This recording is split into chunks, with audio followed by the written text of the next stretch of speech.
capitalism is a patriarchal structure that we have within our society. Oh boy. Wait, so are you against capitalism?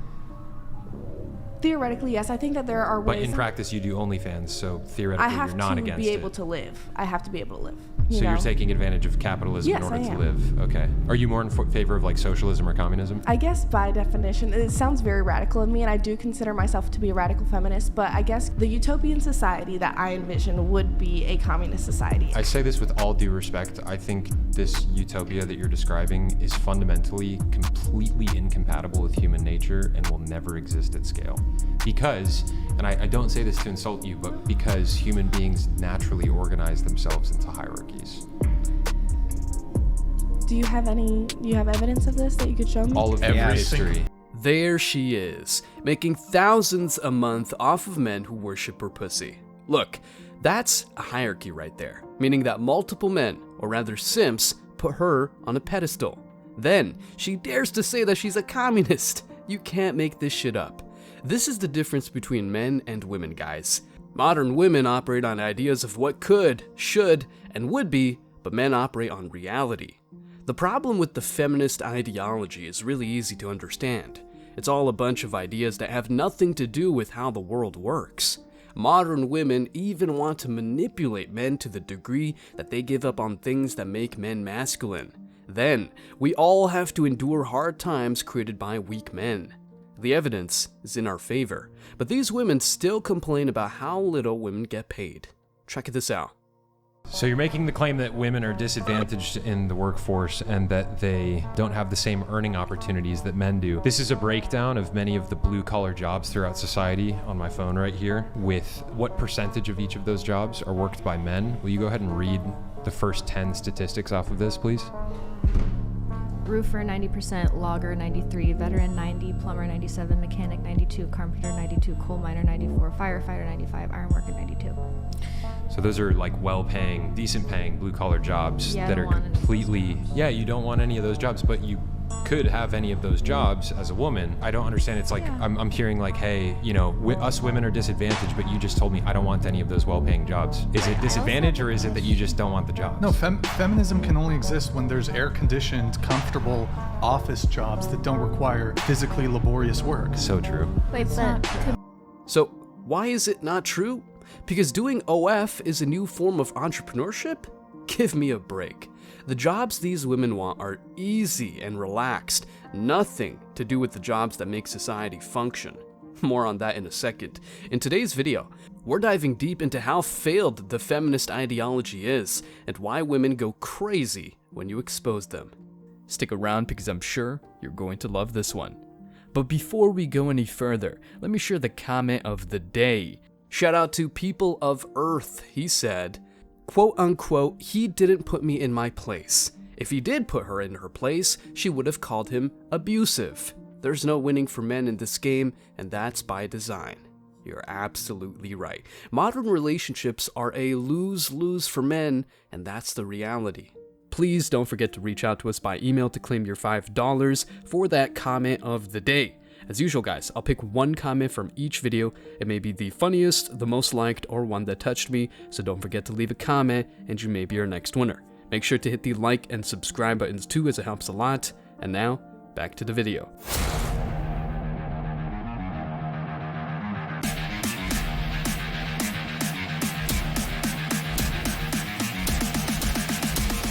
Embrace your masculinity.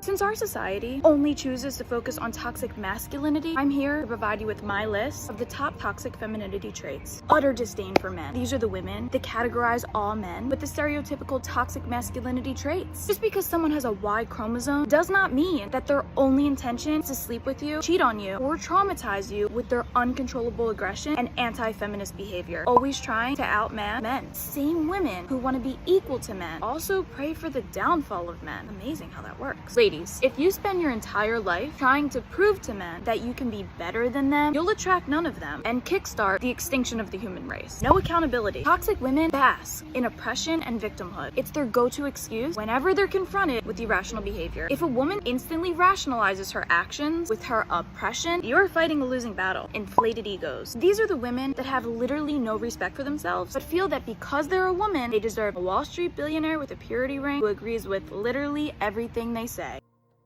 Toxic femininity is real, and those women who deny it are just coping. We all know how these women react when you tell them something they don't like. They call you all the bad names under the sun and want to erase you from the face of the planet just for saying your opinion. You're not even attacking them, but stating your preferences. Still, they think that's offensive and messed up. Let's take a look at the things she said in that clip. But before we do so, hit that like button and show us some love in the comments. Now, we know there are good and not so great folks in both genders, but when men air their grievances, tossing around statements like, all women are whores, suddenly it's like they're wearing a bullseye. It's a head-scratching twist, a real dance of contradictions that makes you wonder if we're all on the same page. Check this out.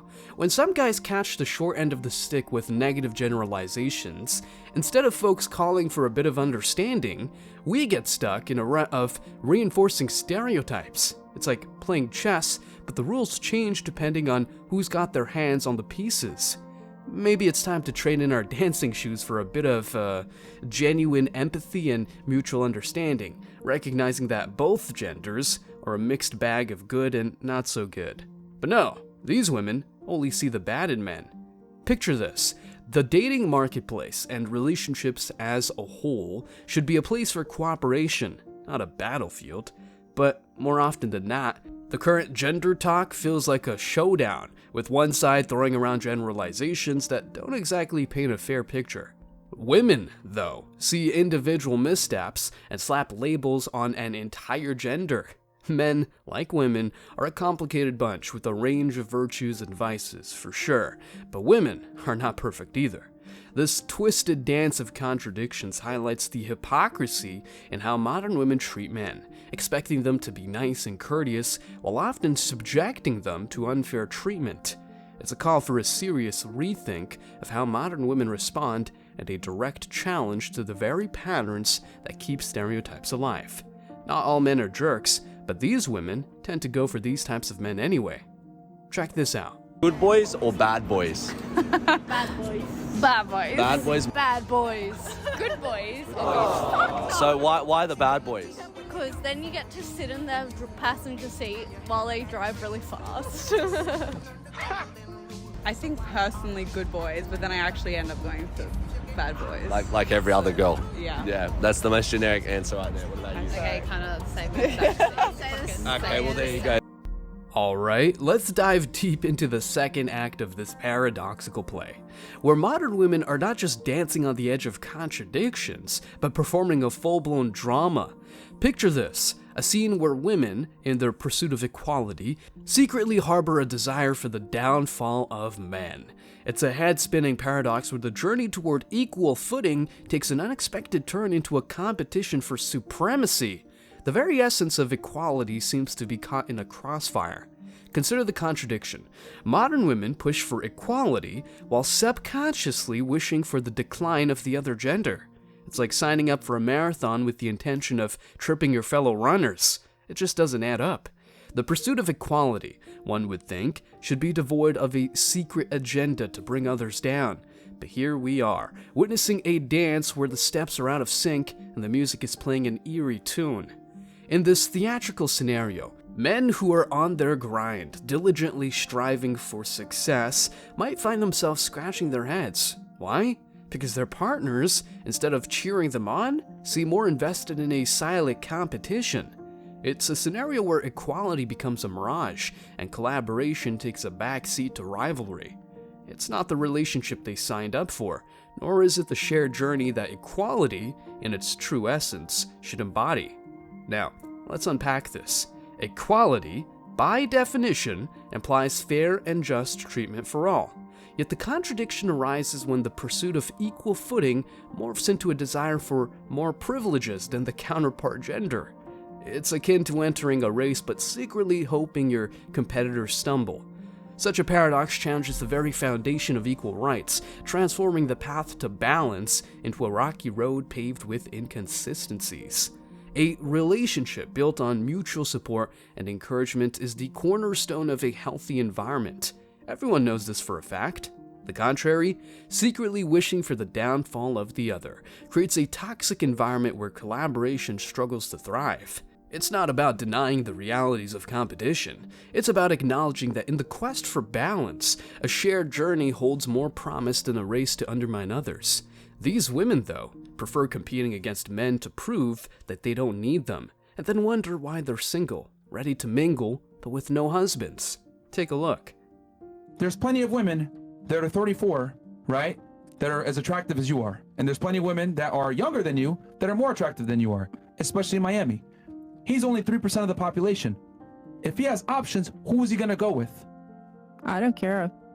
That's the problem. You don't care. How are you going to find a man that is in the 3% if you don't care? I'm not trying to find a man, first of all. You want an exceptional man. Wouldn't it be fair to say that you have to put exceptional effort to find an exceptional man? I'm not putting any efforts to. That's the problem. And that right there is the problem. Why is it a problem? Because women think they're entitled to a top 3% man without putting work in, and then they wonder why that guy doesn't show up. Who told you I'm looking for a guy? Oh, you're not? No. So it sounds You'll be single forever. Yep.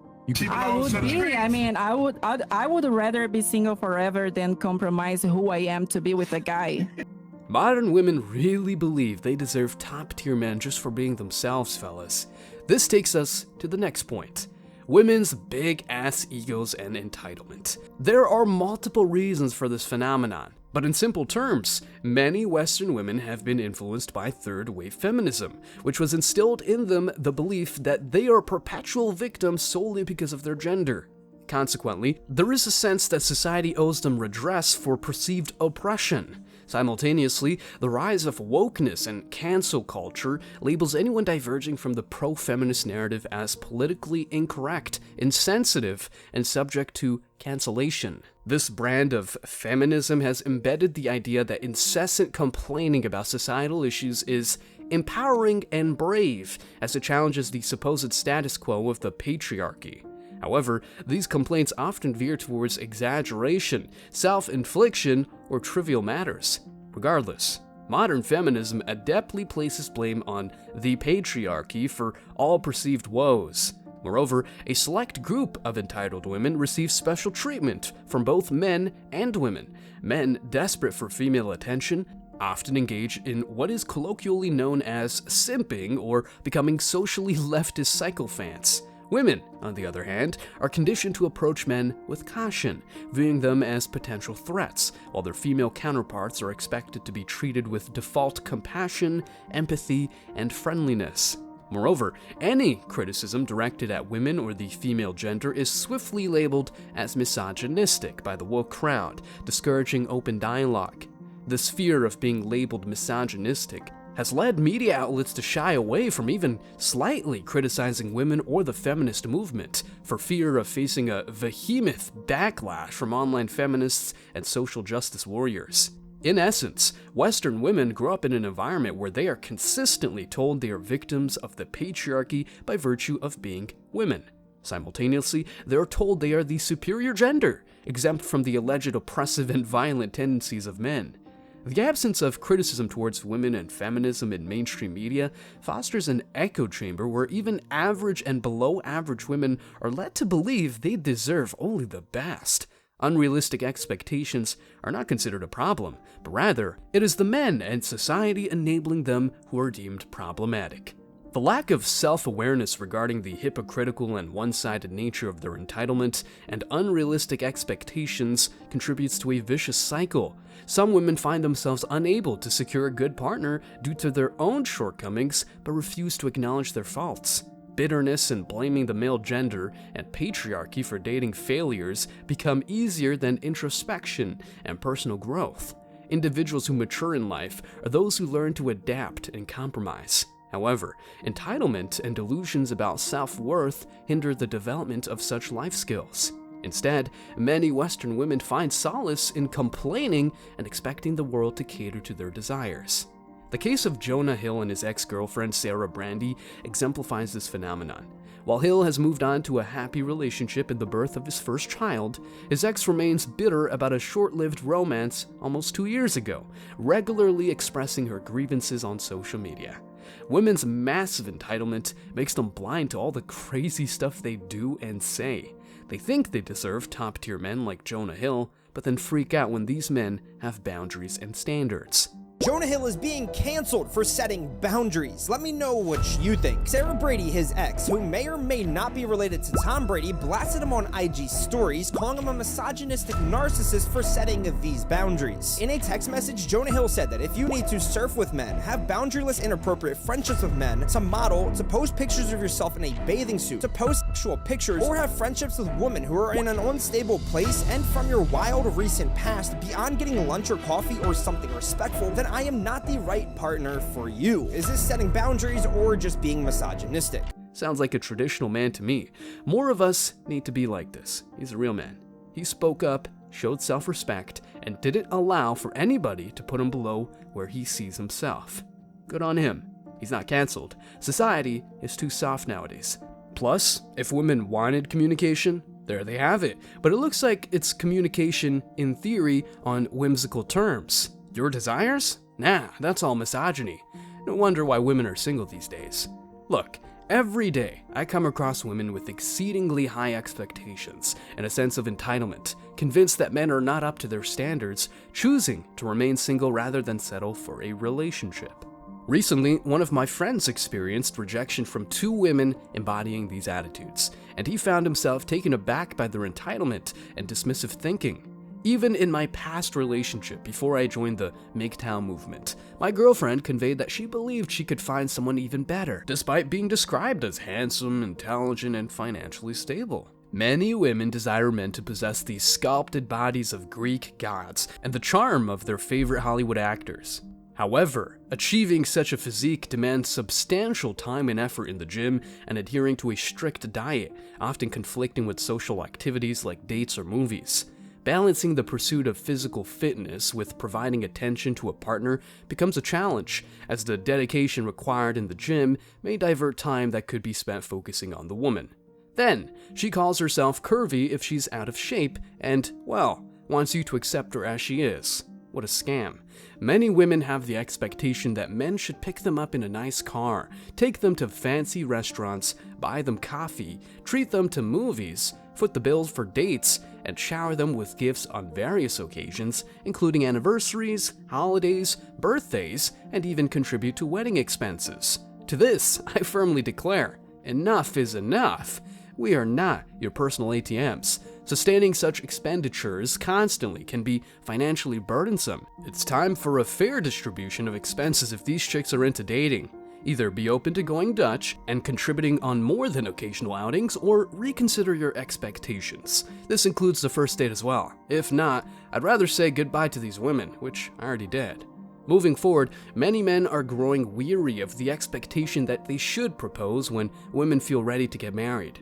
Marriage is a significant life decision with legal and financial implications for both parties. Pressuring or rushing men into such a pivotal decision is neither fair nor reasonable. Proposing should be a mutual choice, made when both partners are genuinely ready.